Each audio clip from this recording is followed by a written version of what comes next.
नमस्कार। आज हम 3 ऐसे मुद्दों को एक साथ जोड़कर देखने वाले हैं जो इस वक्त पूरी दुनिया में हलचल मचाए हुए हैं। ये मुद्दे हैं जियोपॉलिटिक्स, एनर्जी सिक्योरिटी और हमारा बदलता हुआ मौसम। तो सबसे पहला और सबसे बड़ा सवाल जो दिमाग में आता है वो यही है, मिडिल ईस्ट में ये जो टेंशन बढ़ रही है, क्या इसका सीधा असर दुनिया भर के बाजारों पर और हमारी इकोनॉमी पर पड़ सकता है? और इसी से जुड़ा है हमारा दूसरा अहम सवाल।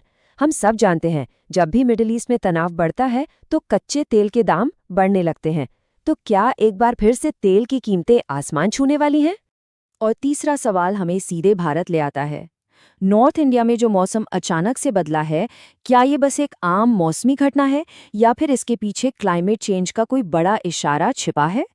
देखिए, जो भी साथी यूपीएससी, स्टेट पीसीएस, एसएससी या रेलवे जैसे कॉम्पिटिटिव एग्जाम्स की तैयारी कर रहे हैं, उनके लिए इन तीनों मुद्दों का कनेक्शन समझना बेहद जरूरी है, क्योंकि एग्जाम में अक्सर ऐसे ही एक दूसरे से जुड़े हुए टॉपिक से सवाल बनते हैं।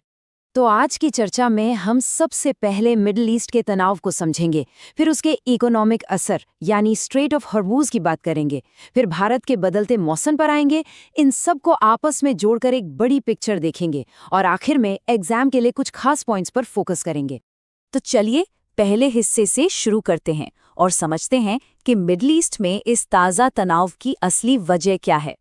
अगर हम हाल की घटनाओं पर नजर डालें तो इजराइल ने ईरान और लेबनान की राजधानी बैरूत में जो हमले किए हैं, उन्होंने पूरे इलाके में टेंशन को एक बहुत ही खतरनाक लेवल पर पहुंचा दिया है।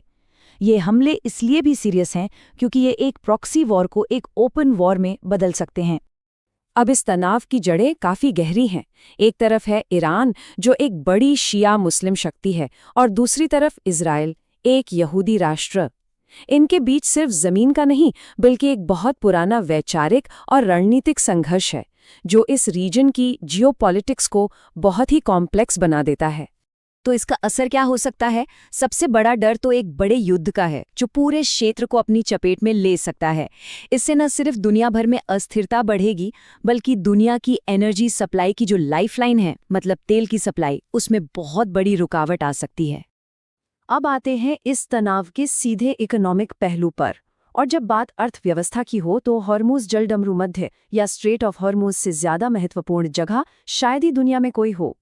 स्ट्रेट ऑफ हॉर्मूज को दुनिया का सबसे जरूरी ऑयल ट्रांजिट चोक पॉइंट कहा जाता है।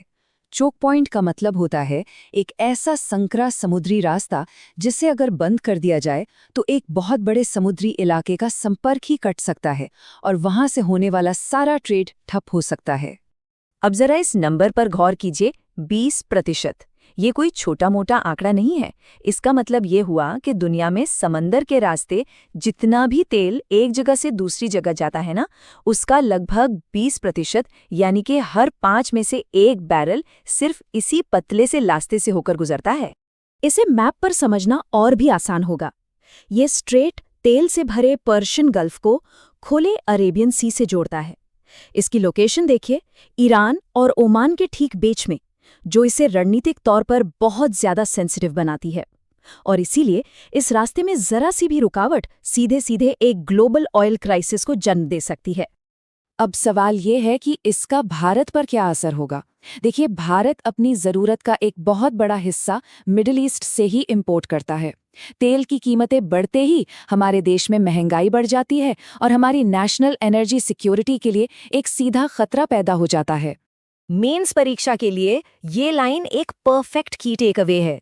मतलब एक लाइन में इस पूरे मुद्दे का निचोड़ कि कैसे एक छोटा सा समुद्री रास्ता जियोपॉलिटिक्स और ग्लोबल एनर्जी सिक्योरिटी को आपस में जोड़ता है। चलिए अब ग्लोबल स्टेज से हटकर भारत के अंदर की एक चुनौती को देखते हैं, और वो है हमारे देश का अचानक बदलता हुआ मौसम। हाल ही में इंडियन मेट्रोलॉजिकल डिपार्टमेंट यानी IMD ने एक वार्निंग जारी की थी। इसमें दिल्ली समेत कई उत्तरी राज्यों में बेमौसम बारिश, ठंडी हवाएं और आंधी तूफान की बात कही गई थी। हम सब जानते हैं, मार्च के महीने में ऐसा मौसम थोड़ा असामान्य तो है। इस बदलाव का जो साइंटिफिक कारण है वो है वेस्टर्न डिस्टर्बेंस। ये असल में मेडिटेरेनियन सी से उठने वाला एक तूफान है जो नमी लेकर पूरब की तरफ बढ़ता है और ईरान, अफगानिस्तान, पाकिस्तान से होता हुआ नॉर्थ वेस्ट इंडिया पहुंचकर सर्दियों में बारिश कराता है। ये हमारी रबी की फसल, खासकर गेहूं के लिए बहुत ज़रूरी माना जाता है। ज्योग्राफी के लिहाज से ये एक बहुत ही महत्वपूर्ण कॉन्सेप्ट है।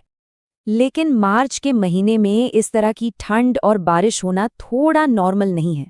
ये घटना हमें क्लाइमेट में आ रही अस्थिरता और अप्रत्याशित बदलावों की तरफ इशारा करती है, जिसे हम सब क्लाइमेट चेंज या जलवायु परिवर्तन कहते हैं। तो अब तक हमने 3 अलग-अलग घटनाओं को समझा। अब वक्त है इन सारे डॉट्स को कनेक्ट करने का और ये देखने का कि ये एक दूसरे से कैसे जुड़े हुए हैं। ये टेबल देखिए, ये एक तरह से मेंस के आंसर का स्ट्रक्चर या माइंड मैप है। ईरान इजराइल कॉन्फ्लिक्ट ये जियोपॉलिटिक्स का डोमेन है जो भारत के इंटरनेशनल रिलेशंस और सिक्योरिटी पर असर डालता है। हॉर्मुज़ स्ट्रेट का खतरा ये जियो इकोनॉमिक्स से जुड़ा है, जिसका सीधा असर हमारी एनर्जी सिक्योरिटी और महंगाई पर पड़ता है। और वेस्टर्न डिस्टर्बेंस ये एनवायरनमेंट का मुद्दा है जो क्लाइमेट चेंज और ज्योग्राफी की स्टडी के लिए इम्पॉर्टेंट है। और अब आते हैं सबसे ज़रूरी हिस्से पर, जो ख़ास तौर पर एग्ज़ाम की तैयारी करने वाले साथियों के लिए है। इस पूरे एनालिसिस से हम एग्ज़ाम के लिए क्या ठोस पॉइंट्स निकाल सकते हैं?